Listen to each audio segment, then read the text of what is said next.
안녕하세요, 육파민입니다.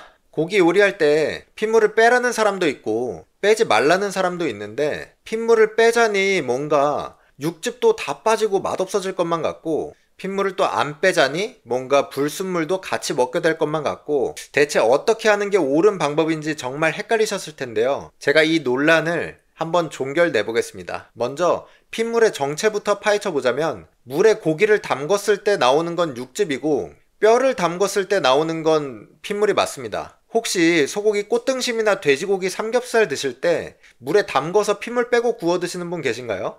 당연히 없겠죠. 우리가 육회를 먹을 때도 물에 헹궈 먹진 않았을 거잖아요. 우리가 이렇게 먹을 수 있었던 이유가 도축할 때 방열이라는 과정을 거치면서 피는 이미 전부 빠졌기 때문인데요. 근데 아까는 뼈에선 핏물이 나온다고 했었잖아요. 다들 아시다시피 뼛속에는 골수가 있고 골수에는 조혈모 세포가 있어서 거기서 이제 피가 생성이 되는 건데, 이렇게 뼈 단면을 한번 보시면 구멍이 송송 뚫려 있잖아요. 여기에 죽은 피나 불순물들이 많이 끼기 때문에 뼈가 들어간 제품들은 도축 후 얼마나 빠르게 냉동됐냐에 따라서 신선도가 결정되기도 하죠. 그리고 이 신선도에 따라서 핏물을 빼야 되는 시간도 달라지기도 합니다. 자, 여기까지 따라오셨으면 상황별, 용도별 핏물을 뺄지 말지 아주 빠르게 알아보도록 하겠습니다. 자, 그러면 바로 신선한 구이용부터 들어가 보도록 하겠습니다. 신선한 구이용 같은 경우에는 이 겉면에 있는 수분감만 키친타올로 닦아주고, 그리고 팬에 구워보시면 마이야르 반응이 훨씬 더 잘 일어나기 때문에 더 맛있게 드실 수가 있고요. 자, 이런 약간 잡내 나는 구이용 같은 경우에는 그냥 후추만 뿌려서 구워 드시면 되고요. 자, 이게 뭐냐, 이렇게 약간 버리기 아까운 고기 같은 경우에는 어떤 거냐면, 비싼 돈 주고 소고기를 샀는데 약간 내가 너무 냉장고에 오래 방치해서 못 먹게 된 경우, 이런 경우에는 버리기는 아깝고 고기는 좋은데 먼저 이렇게 지방을 싹 손질을 해주세요. 지방을 싹 손질하고 이렇게 살코기만 남으면 이거를 찬물에 담궈서 육즙을 전부 다 싹 빼주시고 그 다음에 양념에 재워서 구워 드시면은 먹을 수 있습니다. 근데 이거랑 헷갈리시면 안 되는 게, 여기 이렇게 약간 곰팡이 피듯이 이렇게 악취가 나는 그런 고기들이 있어요. 이런 건 무조건 버려주셔야 되기 때문에, 이 버리기 아까운 고기라고 하면은 뭔가 조금 잡내가 좀 심한데 이게 너무 비싸게 주고 샀다, 그런 경우에만 제가 아까 말씀드린 대로 지방은 전부 손질하고 핏물 싹 빼주고 찬물에다가 한 30분 정도만 담가 놓으시면 될 거예요. 이렇게 핏물 전부 다 빼주시고 양념에 재워서 드시면 될 것 같습니다. 자, 그 다음은 갈비류인데요. 먼저 LA 갈비. LA 갈비 같은 경우에는 이렇게 보시면 아까 말씀드렸던 것처럼 뼈 사이사이에 이게 불순물이 껴 있어요. 이 불순물 껴 있는 곳을 찬물에 담가 놓고 한번 보시면은 여기 이 부분이 좀 하얘지거든요. 이런 식으로 불순물을 좀 빼고 드시는 게 좋아요. 이게 고기랑 뼈랑 같이 구워내는 거기 때문에 이게 그냥 양념을 재웠을 때에는 양념에 이 불순물들이 다 먼저 빠지게 돼서 몸에 그렇게 좋지는 않습니다. 자, 그래서 어차피 LA 갈비는 양념을 잴 거기 때문에 핏물을 다 빼주고, 그럼 뼈에 있는 핏물도 빠지고 여기에 있는 육즙도 빠지겠죠. 양념을 다시 고기에 흡수시켜서 맛있게 만들면 되는 겁니다. 자, LA 갈비는 핏물을 한 30분 정도만 빼주시면 될 거예요. 자, 그 다음은 이렇게 포등갈비. 포를 떠서 이렇게 말아가지고 구워 드시는 이런 갈비가 있는데, 이런 갈비 같은 경우에는 두 가지 경우가 있어요. 생으로 드시는 경우, 그러니까 이대로 그냥 구워 드시는 경우랑, 그리고 양념을 해서 구워 드시는 경우. 양념을 하실 것 같으면 사실 그냥 핏물을 빼주시는 게 좋아요. 양념을 하실 거면 핏물을 빼주시고 어차피 양념을 다 흡수시킬 거기 때문에. 근데 생으로 드실 경우에는 웬만하면, 자, 이렇게 뼈가 있고 이렇게 고기를 이렇게 펼쳐 놨을 때 어차피 고기는 여기까지만 붙어 있어요. 그래서 생으로 드신다고 해도 이 고기만 먹지 이 뼈에 이렇게 고기가 붙어 있지는 않을 거기 때문에 그냥 구우셔도 상관없어요. 근데 이거를 생으로 먹을 때 뼈가 있다고 해가지고 이걸 핏물을 빼버리게 되면은 이 고기 자체가 너무 맛없어지기 때문에, 이 포갈비인데 생으로 드시는 경우에는 핏물을 안 빼고 그냥 구워 드시는 게 맞습니다. 자, 그 다음은 찜갈비 그리고 탕갈비로 쓰이는 갈비인데요. 자, 이 경우에는 뭐 볼 것도 없어요. 그냥 이 뼈 자체에 두께가 있기 때문에 이렇게 두께가 길잖아요.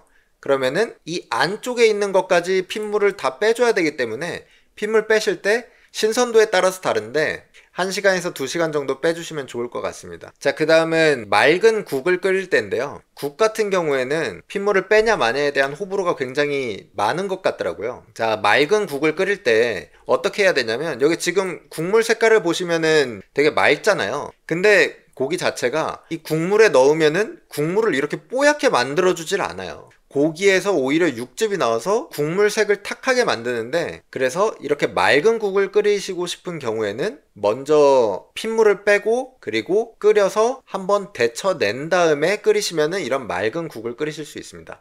그러니까 이거는 핏물만 빼는 게 아니고 핏물도 빼고 한번 데쳐낸 다음에 끓이셔야지 이런 맑은 국이 나올 수 있어요. 자, 그 다음은 이 신선한 고기에서는 굉장히 좋은 성분들이 많죠. 뭐 철분도 그렇고 빈혈기가 있는 분들도, 그리고 뼈가 아프신 분들도 전부 다 소고기를 먹으면 몸에 좋은데, 이 소고기에 있는 영양분들을 전부 다 국물에 풀어내는 게 좋아요. 그래서 이게 신선한 고기일 경우에는 사실 그렇게 불순물도 많이 뜨지 않기 때문에 그냥 핏물을 전혀 빼지 않으시고 키친타올로 살살 닦아서 바로 국에다 넣어서 끓여주셔도 너무 맛있습니다. 신선한 고기는 진짜로 그래요. 그런데 잘 모르겠다, 이 고기가 신선한지 안 신선한지 난 잘 모르겠다, 그러신 분들은 그냥 무조건 핏물 빼주시면 돼요. 핏물 빼시고 오히려 젓을 넣어도 되고 소고기 다시다를 넣어도 되고 미원을 넣어도 되고 뭐 간장을 더 좋은 걸 쓰시던지, 국물을 맛있게 할 수 있는 방법은 또 여러 가지가 있기 때문에 조미료들을 사용해서 그 국물 맛을 보완하시고 고기는 그냥 고기 맛과 식감만 느끼실 수 있게끔 넣어주시면 좋을 것 같습니다. 자, 그 다음은 곰탕류가 있는데요. 곰탕류는 뭐 말할 것도 없죠. 뼈가 신선할수록 핏물을 좀 덜 빼도 되는 게 있는데, 여기 보시면 이 정도면 굉장히 신선하다고 볼 수 있는데, 이거는 약간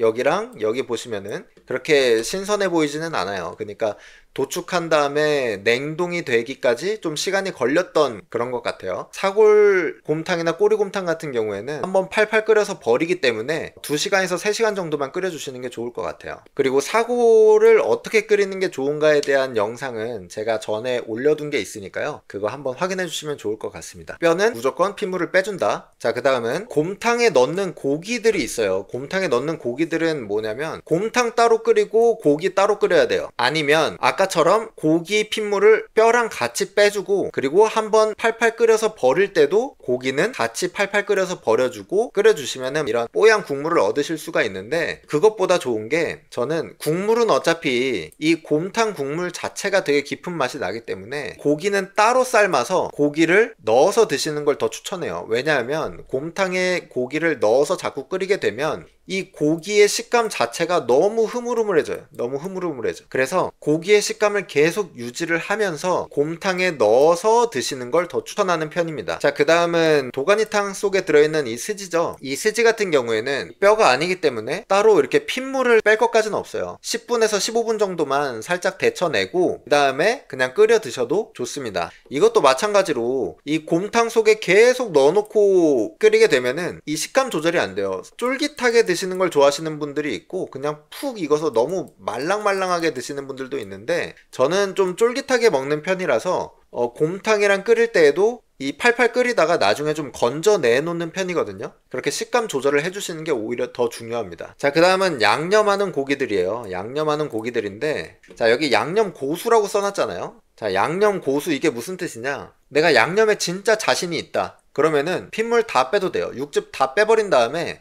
양념으로 모든 이 맛들을 컨트롤하는 거죠. 식당을 하시거나 아니면은 이제 뭐 양념육 제품을 만들어내는 곳이다 그러면은 늘 똑같은 맛을 내기 위해서 오히려 핏물을 전부 다 빼낸 다음에 거기에 양념을 하루 정도 재워서 맛을 다 똑같게, 고기는 고기의 품질에 따라서 그리고 선도의 차이에 따라서 맛이 계속 바뀌게 되다 보니까 맛을 평준화시키는 것도 좋은 방법입니다. 양념에 진짜 자신이 있으신 분들은 이렇게 핏물을 그냥 쫙 빼가지고 양념을 맛있게 만드시면 될 것 같고요. 자, 그 다음에 양념을 하긴 하는데 이런 좋은 고기들이 있어요. 이런 좋은 고기들은 양념을 할 때도 그냥 양념은 도와주는 거야. 이 맛을 오히려 더 끌어올릴 수 있게끔 산미나 단맛이나 짠맛 잘 배합을 하셔서 이 고기 자체에 이미 맛이 충분하기 때문에 이걸 보완하기 위해서 일본의 야키니쿠 같은 경우가 뭐 그런 경우죠. 이 고기에다가 그냥 양념을 살짝 이렇게 입혀서 구워내면 진짜 맛있습니다.